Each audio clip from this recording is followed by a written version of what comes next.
Aeroplane के wings पे तो बर्नौलीज प्रिंसिपल काम करता है, लेकिन क्या ड्रोन के उड़ने को भी इस प्रिंसिपल से एक्सप्लेन कर सकते हैं? मैंचो, बाजू और फरहाद अपने बनाए ड्रोन कैमरा की टेस्टिंग करने पहाड़ के ऊपर आए हैं। उन्होंने पहाड़ी से नीचे देखा तो जंगल में आग लगी दिखाई दी। ये क्या? जंगल में तो आग लगी है। बाजू ने ड्रोन उड़ाया तो उसे कैमरे से कुछ दिखा। अरे वो देख, कोई मदद मांग रहा है। हेल्प, बचाओ।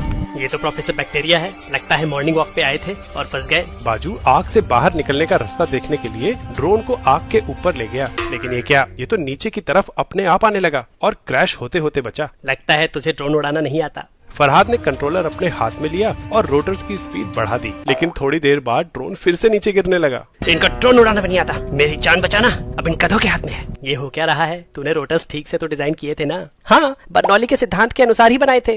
बर्नौली का सिद्धांत, पर यहाँ तो मोमेंटम चेंज ज्यादा काम आएगा। मैंचो ने बाजू के रोटर का डिजाइन देखा। तेरे रोटर्स बिल्कुल फ्लैट है, इनको एक एंगल पे होना चाहिए। अरे पर उनका शेप तो देख, बर्नौलीज प्रिंसिपल के हिसाब से ही है। बर्नौलीज प्रिंसिपल तभी काम करता है जब फ्लूइड में कोई एनर्जी ऐड ना की जाए, यानी उसकी प्रेशर एनर्जी, काइनेटिक एनर्जी और पोटेंशियल एनर्जी का जोड़ कांस्टेंट हो। यहाँ तो ड्रोन के रोटर्स हवा में एनर्जी ऐड कर उसका मोमेंटम बदल रहे हैं। ड्रोन के ऊपर हवा का वर्टिकल मोमेंटम लगभग 0 होता है, लेकिन रोटर ब्लेड्स अपने शेप और एंगल की वजह से हवा को तेजी से नीचे डिफ्लेक्ट करते हैं। इससे हवा का डाउनवर्ड मोमेंटम बढ़ता है। हवा के इस मोमेंटम चेंज के लिए ब्लेड्स को हवा पर फोर्स लगानी पड़ती है और न्यूटन के थर्ड लॉ के मुताबिक हवा भी उतना ही equal and opposite force blades पे लगाती है। इस फोर्स के वर्टिकल कंपोनेंट को लिफ्ट कहते हैं। रोटर्स की एक फिक्स्ड स्पीड के लिए हर सेकंड हवा का जितना ज्यादा मास ब्लेड से टकराएगा उतना ही ज्यादा मोमेंटम चेंज होगा, यानी उतनी ज्यादा लिफ्ट फोर्स क्रिएट होगी। लेकिन जहां आग लगी है उसके आसपास की हवा गर्म है और गर्म हवा एक्सपैंड होती है, जिससे उसकी डेंसिटी कम हो जाती है,